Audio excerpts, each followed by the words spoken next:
Market में फिर नजर आई स्कैमिंग एक्टिविटी? जानने के लिए जुड़े रहिए वीडियो के एंड। नमस्कार, स्वागत है आपका एक बार फिर से हमारे चैनल फिनस्ट्रीट पे, जहां आपको मिलती है क्रिप्टो से जुड़ी हर छोटी बड़ी खबर। तो आज मैं आपके लिए लेकर आई हूँ बहुत सारी ऐसी इंटरेस्टिंग न्यूज जो आपको जरूर सुननी चाहिए। तो चलिए वीडियो को करते हैं स्टार्ट। तो सबसे पहले बात करेंगे क्रिप्टो इनसाइडर ट्रेडिंग की, जो केस सामने आया है। जी हाँ, एक इंडियन जो है वो गिल्टी फील कर रहा है अपने first US crypto insider trading को लेकर के। क्या है पूरी खबर जानते हैं, उसके बाद हम क्रिप्टो प्राइसेस की भी बात करेंगे, तो वीडियो में एंड तक जरूर बने रहिए। तो फॉर्मर कॉइनबेस मैनेजर का जो भाई है उसने गिल्टी प्लेड की है crypto currency insider trading case को लेकर के।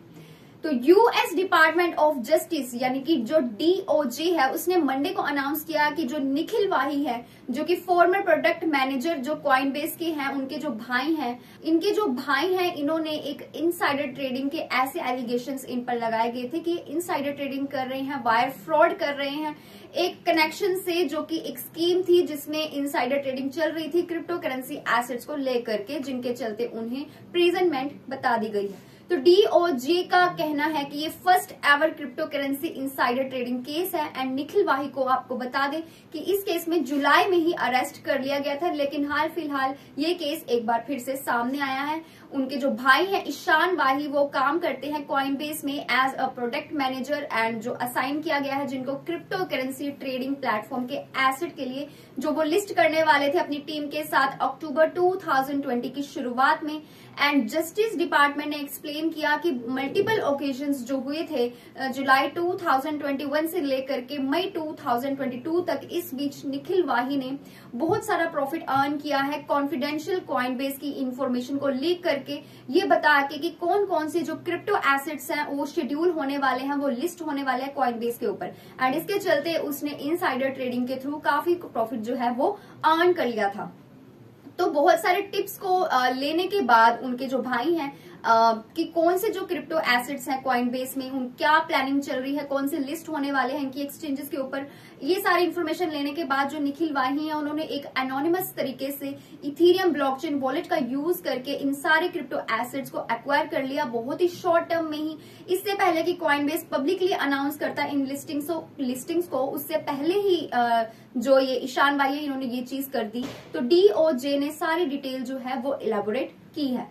तो कॉइनबेस के पब्लिक लिस्ट अनाउंसमेंट होने से पहले ही मल्टीपल ओकेशंस पे निखिल वाही ने इन क्रिप्टो एसेट्स को प्रॉफिट के लिए सोल्ड कर दिया था, बेच दिया था। तो डीओजे ने एक्सप्लेन किया कि इनकी परचेजेस को कंसील करने के लिए, जो निखिल वाही है, इसकी परचेजेस को कंसील करने के लिए अकाउंट्स का यूज किया गया है सेंट्रलाइज्ड एक्सचेंजेस पर, जिनमें बहुत सारे दूसरे पर्संस के भी नेम थे। एंड इन फंड्स को ट्रांसफर किया गया, क्रिप्टो एसेट्स को ट्रांसफर किया गया, एंड देन प्रोसीड किया गया इस स्कीम में एक multiple anonymous Ethereum blockchain wallets के थ्रू।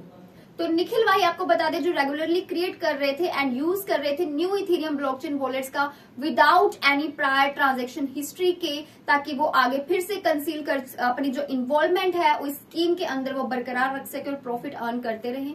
तो जस्टिस डिपार्टमेंट ने ये सारी चीजें, ये सारी इन्वेस्टिगेशन करने के बाद ये बताया है। निखिल वाही 26 साल की जिनकी एज है, सिएटल वॉशिंगटन में है।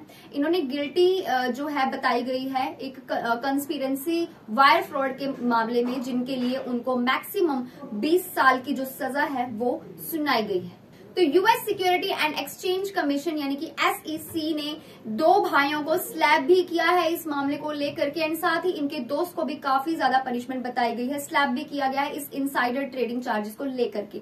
निखिल वाही एंड उनके दोस्त को अलेजिडली इन्होंने परचेज किए थे, एटलीस्ट बताया जा रहा है 25 क्रिप्टो एसेट्स इन्होंने खरीदे थे, एंड एटलीस्ट जो इनमें से 9 थी वो थी सिक्योरिटीज। एंड टिपिकली इनको बेच दिया गया बहुत ही शॉर्ट टर्म में, जो अनाउंसमेंट के बाद ही प्रॉफिट कमाने के लिए। एंड ये जो लंबे समय तक जो ये चलती आ रही थी इनसाइडर ट्रेडिंग स्कीम, इसको जनरेट किया गया, यानी कि इलिसिट प्रॉफिट्स इसमें से अर्न किया गया। और ये प्रॉफिट कोई छोटा मोटा प्रॉफिट नहीं, ये था $1.1 मिलियन से भी ज्यादा का प्रॉफिट। तो एसईसी ने ऐसा एक खुलासा किया है। इसके साथ ही और बड़ी खबर इथेरियम मर्ज से जुड़ी है, वो ये है क्या इथेरियम मर्ज जो है वो एनवायरमेंटल डिबेट एनएफटीज को भी लेकर अपना बहुत ज्यादा इम्पैक्ट डालने वाली है। जी हाँ, इथेरियम जो है वो बिल्कुल सेट है ट्रांजिशन के लिए प्रूफ ऑफ स्टेक में, जिसका मतलब है कि जो ये बिगेस्ट नेटवर्क होगा एनएफटीज के लिए वो एनवायरमेंटली फ्रेंडली बन जाएगा। तो क्या है पूरी खबर जानते हैं। एनएफटी पर भी दिखा इथेरियम का प्रकोप। तो one of the largest criticism जो एनएफटी के अगेंस्ट सामने आया वो ये है कि ये बिल्कुल खत्म कर देने वाला है। कुछ ही घंटों की दूरी में है ये मर्ज, जिसके चलते एनएफटीज के ऊपर भी काफी प्रभाव देखने को मिलेगा। एंड ये इसलिए क्योंकि जो एनवायरमेंटल इम्पैक्ट इथेरियम का पड़ने वाला है उसके कारण, जो कि एक लार्जेस्ट नेटवर्क होगा एनएफटीज के लिए, जो बिल्कुल ही ब्लॉकचेन जो कंप्लीट कर लेगा इस मर्ज को, उसमें इसका इफेक्ट देखने को मिलेगा। अब बता दें कि ये मर्ज जो कि लॉन्ग अवेटेड ट्रांजिशन है प्रूफ ऑफ स्टेक का, एंड एक बार अगर ये अपग्रेड जो है ये कंप्लीट हो जाता है तो ये जो मूव होगा प्रूफ ऑफ स्टेक का, ये इथेरियम की एनर्जी कंजप्शन को लगभग 99% तक खत्म कर देने वाला है। इथेरियम फाउंडेशन के अकॉर्डिंग ऐसा कहना है, और डेटा का हवाला देते हुए ये होगा one of cryptos best non environmental critics. तो ये एक चेंज होगा जो कि ये श्योर करेगा कि बहुत ज्यादा एक कंसिडरेबल इम्प्लीकेशंस जो है वो देखने को मिलेगी इथेरियम के लिए एंड क्रिप्टो इंडस्ट्री में भी, क्योंकि ये सारी चीजों में इंक्लूड होगा एनएफटी भी। जी हाँ, क्रिप्टो इंडस्ट्री के साथ साथ एनएफटी में भी इथेरियम मर्ज का इम्पैक्ट देखने को मिलने वाला है। इसके अलावा तो जो स्टारबक्स है उन्होंने अनवील कर दिया है एनएफटी के प्लान को। क्या है पूरी खबर जानते हैं। स्टारबक्स ने अपने प्लान को रिवील किया है जो जुड़ा है कि वो नॉन फंजिबल टोकन यानी एनएफटी को इंटीग्रेट करेंगे अपने लॉयल्टी प्रोग्राम के अंदर। तो जो कॉफी चेन है उनका कहना है कि जो लॉयल कस्टमर्स होंगे एंड एम्प्लॉयज होंगे उनको एक चांस दिया जाएगा जिससे वो अर्न कर पाएंगे एंड बाय कर पाएंगे डिजिटल कलेक्टिबल्स को, जिससे उनको एक एक्सेस मिल जाएगा अनलॉक करने के लिए, न्यू बेनिफिट्स के लिए एंड इमर्सिव एक्सपीरियंसेस को वो अनलॉक कर पाएंगे। इसके साथ ही जो ये कस्टमर्स एंड पार्टनर्स होंगे उनको इनवाइट किया जाएगा कि वो इस वेट लिस्ट को स्टारबक्स ओडिसी में ज्वाइन कर सके, जिसको शेड्यूल किया गया है कि इस साल के बाद इसे लॉन्च कर दिया जाएगा। तो ओडिसी जो बिल्कुल सेट है ये कॉम्प्लीमेंट करने के लिए जो एग्जिस्टिंग स्टारबक्स रिवॉर्ड्स प्रोग्राम है इसको ले करके, एंड इसको आप एक्सेस कर सकते हैं करंट लॉगिन क्रेडेंशियल्स के साथ। तो जो जर्नीज होगी इसमें वो आपको उसमें आप एक्सेस कर पाएंगे, अनलॉक कर पाएंगे इंटरेक्टिव गेम्स में, एंड फन चैलेंजेस इसमें होंगे जहां से जो कस्टमर्स हैं उनको बहुत कुछ लर्न करने को मिलेगा कॉफी के बारे में। तो क्या है ये स्टारबक्स का अगला प्लान, जैसे ही अपडेट आएगी मैं आपको जरूर बताऊंगी। इसके बाद हम बढ़ते हैं फाइनली क्रिप्टो मार्केट की तरफ। क्रिप्टो मार्केट की जो प्राइसेस है उसकी तरफ क्या हाल है आज क्रिप्टो मार्केट का जानते हैं। तो जो क्रिप्टो मार्केट कैप है वो आज $1 ट्रिलियन से भी नीचे ट्रेड कर रही है, जिसमें से जो बिटकॉइन है वो लगभग 8% से नीचे गिरा, वहीं इथेरियम जो है वो भी 6% से नीचे गिरा। यानी कि एक बार फिर से क्रिप्टो मार्केट रेड में ट्रेड करती नजर आई है। बिटकॉइन यानी बीटीसी की बात करें तो 8% से ये नीचे गिरी, इथेरियम की ईटीएच 6% से नीचे गिरी, जबकि बाइनांस की अगर बात की जाए तो वो भी 4% से डाउन में जाती देखी जा रही है। तो इसी के साथ जो इथेरियम है वो आज का मोस्ट ट्रेंडिंग क्रिप्टो बन चुका है।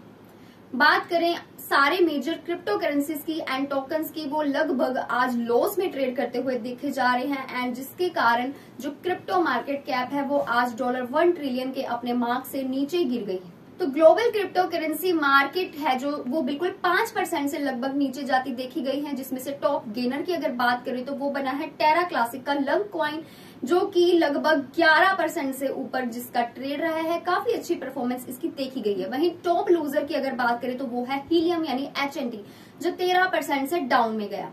बीटीसी की बात करें जिससे कि आपको बताया 8% से ये कॉइन नीचे गिरा। इथेरियम का प्राइस भी 6% तक नीचे गिर चुका है। सोलाना का यानी कि सोल का जो प्राइस है वो भी 11% से नीचे गिरा। रिपल की अगर बात करें यानी XRP की तो आज 5% से ये कॉइन नीचे गिरा। वही कार्डानो का ADA भी आज 4% से नीचे गिरा। बाइनांस यानी कि BNB की अगर बात करें तो वो भी 4% से आज डाउन में चल रहा है। वही बात करते हैं मीम कॉइन्स की, तो जिसमें सबसे पहला नाम है dose coin and Shiba Inu का। तो डोज कॉइन का डोज जो है वो आज 4% से डाउन चल रहा है। वहीं शिबा इनू की अगर बात करें तो वो भी 3% से आज लॉस में है। एवलॉन्च के अवेक्स की बात करें तो वो 9% से डाउन में है। काफी बुरा हाल है आज फिर से क्रिप्टो मार्केट का। वहीं आवे की अगर बात करें तो एक बार फिर से 8% के लॉस के साथ ट्रेड कर रहा है। तो ये थी आज के क्रिप्टो मार्केट के प्राइसेस की हाल। जैसे कि मैं आपको हमेशा कहती हूँ कि जो क्रिप्टो मार्केट है वो वोलेटाइल है, प्राइसेस कभी ऊपर जाते हैं कभी नीचे आते हैं, and daily he crypto market के जो प्राइसेस है वो चेंज होते रहते हैं क्योंकि इसका नेचर वोलेटाइल है। लेकिन आप ऐसा मत सोचिए कि आज क्रिप्टो मार्केट डाउन है तो डाउन ही जाती रहेगी और आपको लॉस ही मिलता रहेगा। ऐसा बिल्कुल नहीं है। एक मिनट में ही क्या से क्या हो जाए कुछ भी कहा नहीं जा सकता। इसलिए खुद को अपग्रेड रखने के लिए आप हमारी क्रिप्टो न्यूज डेली सुनते रहिए, क्योंकि डेली मैं आपको बताती हूँ लेटेस्ट क्रिप्टो से जुड़ी खबरें, जिसमें आपको प्राइसेस की भी अपडेट्स डेली देखने को मिलती रहती हैं। इसी के साथ आज की क्रिप्टो न्यूज यहाँ पे होती है खत्म। इथीरियम मर्ज को लेकर के, एनएफटीज को लेकर के, इनसाइडर ट्रेडिंग को लेकर के जितनी भी न्यूज आज मैंने बताई है, आपके क्या पॉइंट ऑफ व्यूज है नीचे कमेंट सेक्शन में जरूर बताएं। एंड आप किस टॉपिक पर वीडियो देखना चाहते हैं वो भी अपने आप थॉट्स जो है वो नीचे कमेंट सेक्शन में बता सकते हैं। तो चलिए मिलते हैं अगली वीडियो में, तब तक के लिए जुड़े रहिए हमारे चैनल फिनस्ट्रीट के साथ। Stay tuned.